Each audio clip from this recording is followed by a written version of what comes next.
प्रिय मित्रों नमस्कार। मैं फुर्सत अली आप सभी का स्वागत करता हूं। मित्रों, संस्कृत व्याकरण में आज मैं आप लोगों के समक्ष समास प्रकरण लेकर के प्रस्तुत हुआ हूं। और तो और समास एकदम समझ लीजिए कि शुरू से लेकर के मैं आपको बताने का प्रयास करूंगा कि समास किसे कहते हैं, समास क्या है, समास के कितने भेद हैं तथा कौन कौन से हैं, उनके उदाहरण किस प्रकार से हम समझें, उनकी परिभाषा क्या है। ये तमाम प्रकार की बातों को लेकर के मैं आप लोगों के समक्ष प्रस्तुत हूँ। तो मित्रों, देर न करते हुए आज आइए हम लोग समास के बारे में पढ़ते हैं कि ये समास है क्या। ठीक, देखिए जैसा कि आप लोग यहाँ पे देख पा रहे हैं, क्या लिखा है? समास। क्या लिखा है? बोलिए। समास है ना जी। तो समास का मतलब क्या है, इसको जानने के पहले हम लोग पहले यह जानते हैं समास किस किस चीजों से मिल करके बना है। ठीक, तो देखिए लिखा है समास। समास में देखिए लिखा है सम उपसर्ग है। क्या है? सम उपसर्ग अस धातु और घई प्रत्यय। मित्रों ध्यान दीजिएगा, सम उपसर्ग अस धातु और घई प्रत्यय से मिलकर के किस चीज की उत्पत्ति होती है? समास की उत्पत्ति होती है। कभी कभी परीक्षा में प्रश्न आ सकता है या आता है कि समास में कौन सी धातु है, या समास में कौन सा प्रत्यय है ना, या समास में प्रयुक्त उपसर्ग का नाम बताइए। तो 3 प्रश्न इससे बनेंगे, ध्यान दीजिएगा। इस समास से ही 3 प्रश्न बनेंगे। क्या क्या? आज मित्रों आप लोगों को केवल और केवल समास प्रत्यय समास प्रकरण बताने का मैं प्रयास कर रहा हूं। अब उसमें समास किसे कहते हैं, समास विग्रह क्या है तथा समास के भेद कौन कौन से हैं, यही 3 टॉपिक लेकर के मैं आप लोगों को बताने का प्रयास कर रहा हूं। सबसे पहले आप देखिए समास क्या है।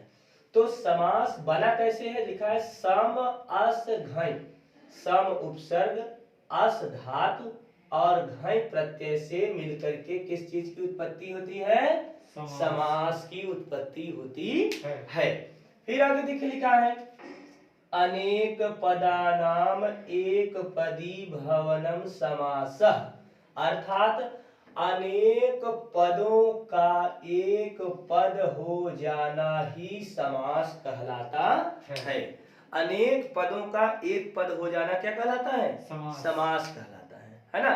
समास के लिए देखिए यहाँ पे संस्कृत में परिभाषा दी जा रही है कि अनेक पदानाम एक पदी भवनम समासः। अर्थात अनेक पदों का एक पद हो जाना ही समास कहलाता है। सरल है ना जी सर। आगे देखिए, इसी को एक और रूप में देखिए रखा जा रहा है कि सम सनम समासः। क्या लिखा है? सम सनम समास। हाँ, सम सनम समासः का अर्थ देखिए आप लिखा है कि संक्षेपीकरण को समास कहते हैं। संक्षेपीकरण को समास कहते हैं। संक्षेपीकरण का मतलब यह होता है संक्षेप में करना। संक्षेप में करना मतलब इसको सिकोड़ करके, अर्थात अनेक शब्दों को एक शब्द में ले आना ही समास कहलाता है। ठीक, अब देखिए यहाँ पे समास का मेन अर्थ क्या होता है। कभी कभी पूछ लिया जाएगा समास का शाब्दिक अर्थ क्या होगा। अब समास का शाब्दिक अर्थ क्या है जी, इसको भी जानना जरूरी है। तो समास का शाब्दिक अर्थ होता है संक्षिप्त। संक्षिप्त का मतलब होता है सिकुड़ा हुआ। मित्रों एक बार फिर से आप लोग देखिएगा, समास सम अस घई इज इक्वल टू क्या बना? समास। अर्थात सम उपसर्ग अस धातु घई प्रत्यय से समास की व्युत्पत्ति हुई। फिर उसके बाद देखते हैं अनेक पदानाम एक पदी भवनम समासः। अनेक पदों का एक पद हो जाना ही समास कहलाता है। समसनम समासः अर्थात संक्षेपीकरण को ही समास कहते हैं। और देखिए समास का अर्थ क्या होता है, तो समास का शाब्दिक अर्थ है संक्षेप में करना, अर्थात संक्षेपीकरण। आगे देखिए लिखा है संक्षिप्त का मतलब यहाँ पे देखिए थोड़ा सा बताया जा रहा है, क्या बताया जा रहा है कि यानी जब दो या दो से अधिक पद, मित्रों आपको जानकारी होनी चाहिए, पद का अर्थ होता है क्या? शब्द। पद का अर्थ होता है शब्द, आप जानते रहिए। तो जब दो या दो से अधिक शब्द परस्पर मिलकर किसी नवीन शब्द को बनाते हैं या किसी नवीन शब्द की भी उत्पत्ति करते हैं, तो उनके बीच की जो विभक्तियां होती हैं वे विभक्तियां लुप्त हो जाती हैं। लुप्त का अर्थ होता है गायब हो जाना, ठीक है। तो देखिए कहा जा रहा है कि जब दो या दो से अधिक पद परस्पर मिलकर नवीन शब्द बनाते हैं, अर्थात दो या दो से अधिक शब्द मिलकर के किसी नवीन शब्द को और एक शब्द को बना देते हैं, और उनके बीच में उपस्थित जो विभक्तियां होती हैं वो विभक्तियां क्या होती हैं? लुप्त हो जाती हैं, अर्थात गायब हो जाती हैं। तो उनसे बना हुआ जो नवीन शब्द होता है क्या कहलाता है? समास कहलाता है। उम्मीद है कि आप लोगों को समझ में आ रहा होगा। इससे सस्ता, इससे सरल आप लोगों को शायद ही मिल जाए। आगे देखिए लिखा है, यहाँ पर एक श्लोक के माध्यम से आपको बताने का प्रयास किया जा रहा है, क्या? विभक्तिर्लुप्यते यत्र तदर्थस्तु प्रतीयते पदानां च एकपद्यं च समासः सोऽभिधीयते। अर्थात जहाँ विभक्तियों का लोप हो जाता है परंतु उनका अर्थ प्रतीत होता रहता है और अनेक पद मिलकर एक पद बन जाता है, वहां क्या कहलाता है? समास कहलाता है। अभी आप ऊपर की लाइनों में ये जो पढ़े ना, उसी को मेन रूप से देखिए यहाँ पे एक श्लोक के माध्यम से रख दिया गया। क्या रख दिया गया? कि विभक्ति युक्त, देखिएगा, विभक्तिर्लुप्यते यत्र तत्र तदर्थस्तु प्रतीयते पदानां च एकपद्यं च समासः स्वविधीयते। अर्थात जहाँ विभक्तियों का लोप हो जाता है, तमाम प्रकार के शब्द हैं उनमें तमाम प्रकार की विभक्तियों का समायोजन किया गया है। तो जब शब्द हटेंगे तो विभक्तियां भी हटेंगी, है ना। जहाँ विभक्तियों का लोप हो जाता है परंतु उनका अर्थ बना ही रहता है। विभक्तियां हटती हैं, शब्द हटते हैं और सिकुड़ करके किसी एक शब्द में वह क्या होता है?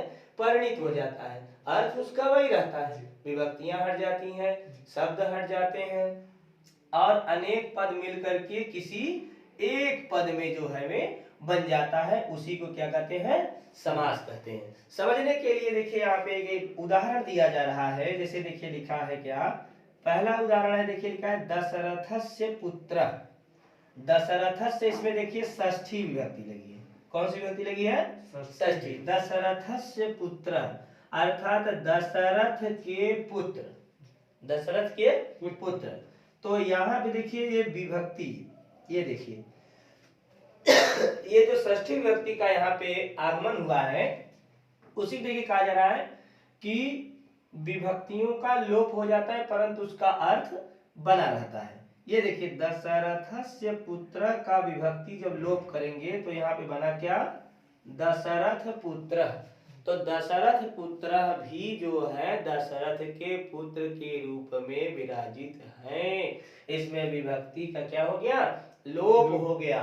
इसमें देखिए दो शब्द थे, अभी आपने पढ़ा था कि दो या दो से अधिक पद मिलकर किसी नवीन शब्द को बना देते हैं, वही समास कहलाता है।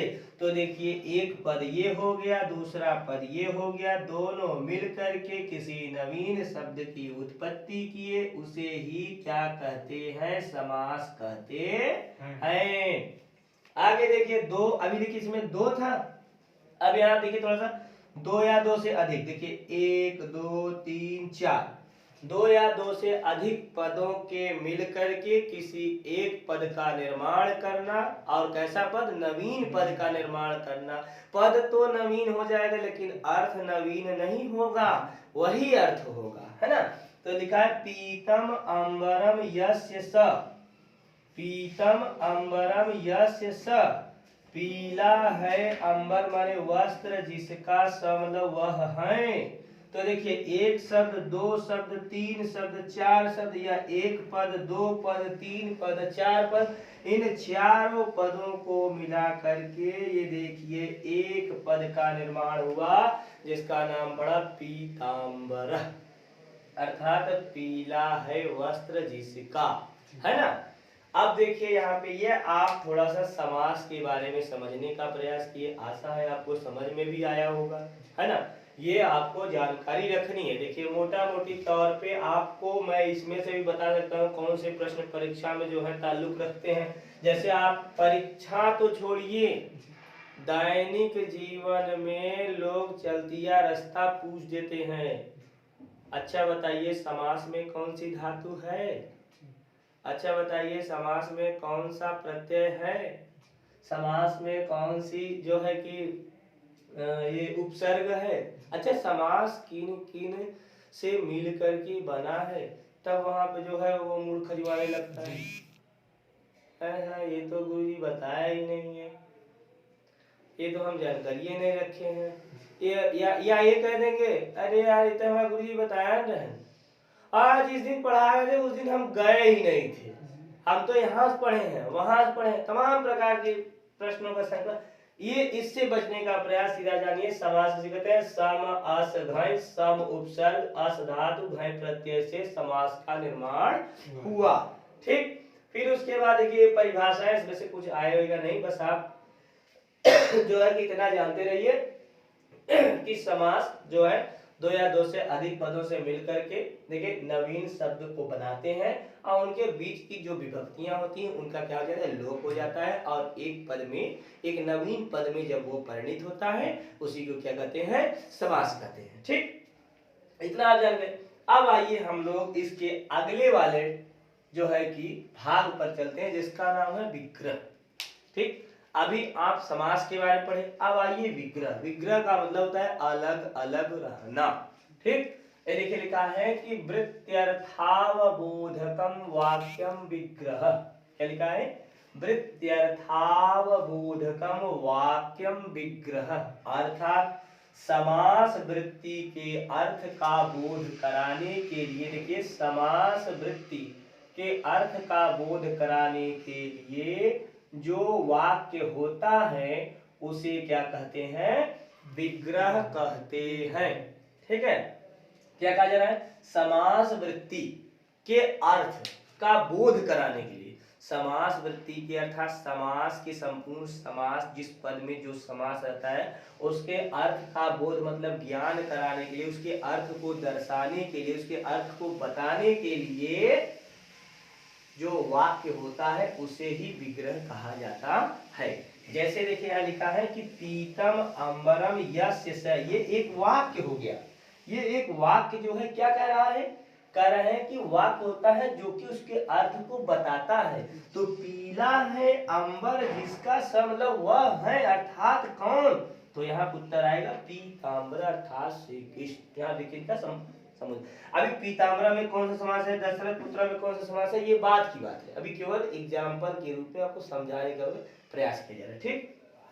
तो आगे देखिए यहाँ पे भी देखिए लिखा है कि पीताम्बर इस सामासिक पद का अर्थ बताने के लिए पीतम अंबरम यस्य स, अर्थात यह जो वाक्य है यही विग्रह कहा जाएगा। विग्रह का मतलब होता है शब्द जो है अलग अलग रखे गए हैं। अभी जैसे देखिए गुरुजी, जब बचपन में हम लोग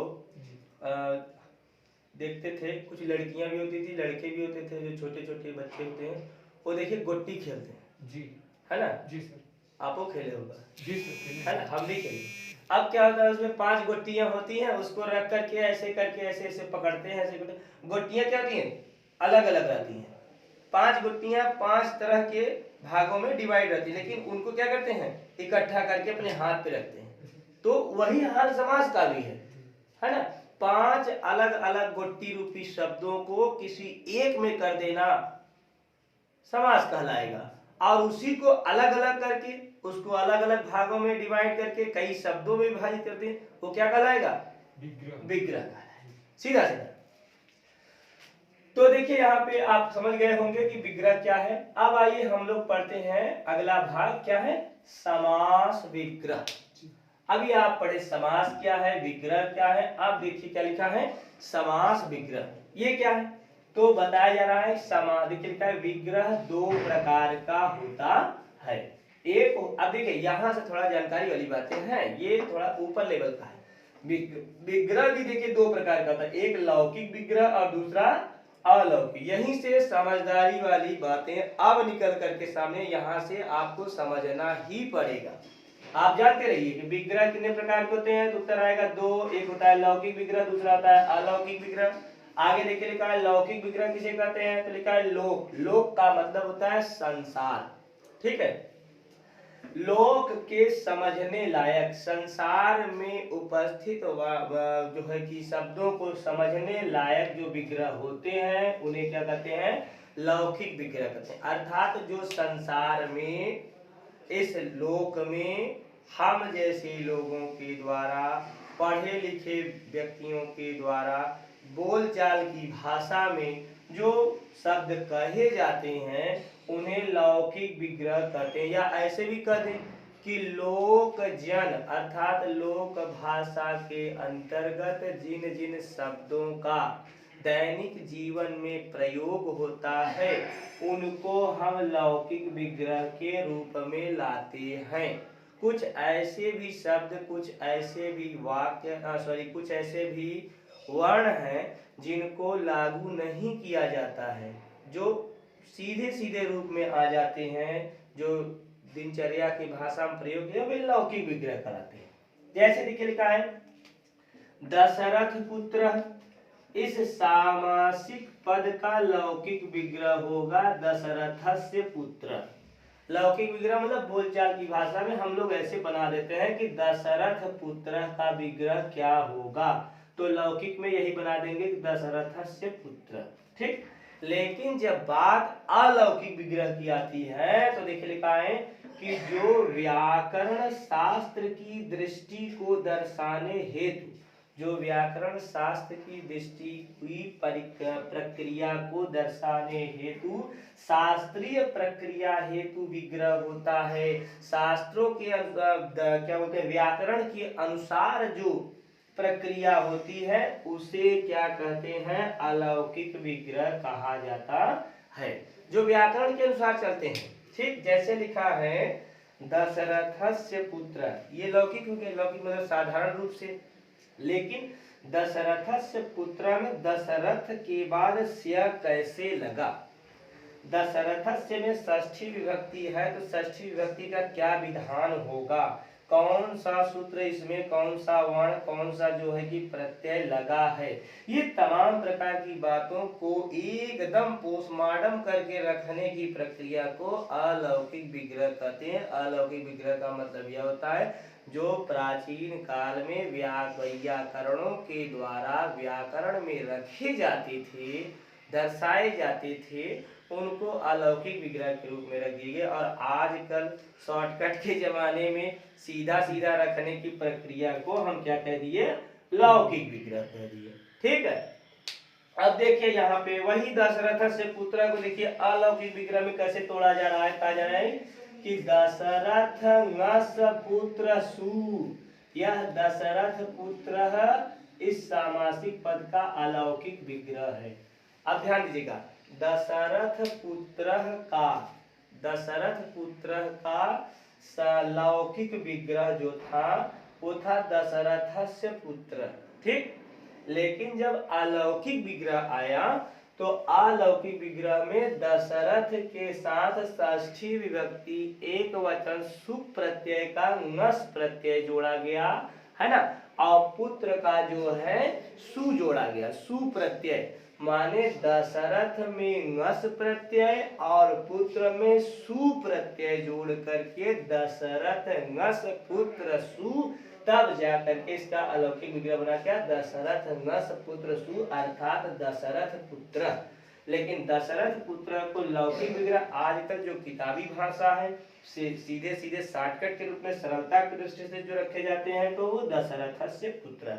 तो मित्रों कुल मिला जुला करके कहने का यही मतलब है कि दशरथ पुत्र का लौकिक विग्रह दशरथ से पुत्र रखा जाएगा।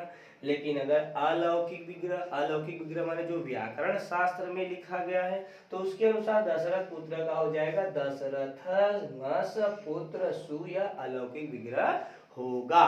ठीक, अब आइए हम लोग अगले टॉपिक पे चलते हैं जिसका नाम है समस्त पद या सामासिक पद।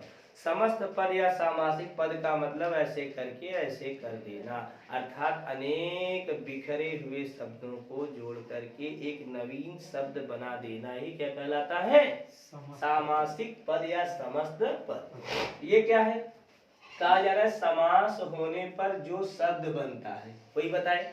समास होने पर जो 2, 3, 4 शब्दों को जोड़ करके किसी नवीन शब्द की जो प्राप्ति होती है उसे ही सामासिक पद कहते हैं। जैसे यहाँ पे देखिए लिखा था पीतम अंबरम यस्य स, तमाम प्रकार के जो टटमजाल रूपी बहुत ज्यादा शब्द थे उन्हीं शब्दों को जोड़ करके ये जो बना यही क्या कहलाया? सामासिक पद या समस्त पद। आशा है समझ में आ गया होगा। ठीक है, अब क्या कहा जा रहा है? ये जैसे देखिए लिखा है अधिगोपम त्रिभुवनम चंद्रशेखर, है ना, राम कृष्ण इत्यादि, ये समस्त पद या सामासिक पद कहे जाएंगे। अब देखिए आगे आज के टॉपिक का, आज की इस कक्षा का मित्रों ये अंतिम देखिए भाग, ये आज का अंतिम टॉपिक है। देखिए क्या लिखा है? समास के भेद, समास का क्या भेद है। ठीक, तो लिखा है लघु सिद्धांत कौमुदी के अनुसार समास कुल 5 प्रकार का होता है। लघु सिद्धांत कौमुदी महर्षि महान वैयाकरण वरदराज, जो महान वैयाकरण सिद्धांत कौमुदी के रचयिता भट्टोजी दीक्षित के क्या थे? शिष्य थे। वरदराज के अनुसार ध्यान दीजिएगा, वरदराज ने लघु सिद्धांत कौमुदी लिखी। लघु सिद्धांत कौमुदी में समास 5 प्रकार का माना गया है। ये परीक्षा में कई बार आ चुका है, ध्यान दीजिएगा। ठीक है, फिर उसके बाद माध्यमिक शिक्षा परिषद जो यूपी बोर्ड है, उन्होंने पाठ्य पुस्तकों में कुल समासों की संख्या 6 प्रकार बताई है। ठीक है, तो 6 प्रकार के समास कौन है इसको हम लोग जान लेते हैं। देखिए लिखा है पहला अव्ययी भाव समास, दूसरा तत्पुरुष समास, तीसरा कर्मधारय समास, चौथा द्विगु समास, पांचवा द्वंद्व समास और छठवां क्या है? बहुब्रीहि समास है। ठीक, लेकिन यहाँ पर एक बात और जानने वाली है कि महान वैयाकरण जो इनके लघु सिद्धांत कौमुदी के रचनाकार वरदराज के गुरु थे, अर्थात भट्टोजी दीक्षित ने अपनी रचना सिद्धांत कौमुदी में कुल 4 समास बताए हैं, क्योंकि उन्होंने कहा तत्पुरुष का भेद कर्मधारय और कर्मधारय का भेद द्विगु समास होता है। तो जब ये तत्पुरुष के दोनों भेद हो गए तो समासों की संख्या पूर्ण रूप से 4 हो गई। मित्रों आपको यह जानकारी होनी चाहिए, समास कुल 6 प्रकार का होता है आपके हाई स्कूल और इंटरमीडिएट के आधार पर। लेकिन महान वैयाकरण भट्टोजी दीक्षित ने सिद्धांत कौमुदी अपनी रचना में 4 समासों का वर्णन किए हुए हैं, लेकिन उनके शिष्य वरदराज ने अपनी रचना लघु सिद्धांत कौमुदी में 5 समासों का वर्णन किया है। 4 समास इनके और 1 समास अपनी तरफ से केवल समास का प्रतिपादन किए हैं। तो मित्रों पूरी उम्मीद है, पूरी आशा है कि ये जो मैं बताने का आपको समास के प्रकरण के रूप में समास क्या है, विग्रह क्या है, सामासिक पद समस्त पद क्या है, समास के कितने भेद हैं तथा समास किसे कहते हैं, तमाम प्रकार के जो छोटे छोटे प्रश्न थे कॉमन रूप से इनको आप समझने का प्रयास किए। ठीक, अब मैं आप लोगों को कल से एक नवीन समास अर्थात अव्ययी भाव समास पढ़ाने का प्रयास करूंगा। तब तक आप सभी मित्र इसे अच्छी तरह से अपनी कॉपी में लिख लें, इसका नोट्स बना लें, अच्छे से पढ़ लें और इसके बाद मैं आपको कल अगले वीडियो में अव्ययी भाव समास के बारे में पहचान कराने का प्रयास करूंगा। तब तक आप सभी मित्रों को धन्यवाद।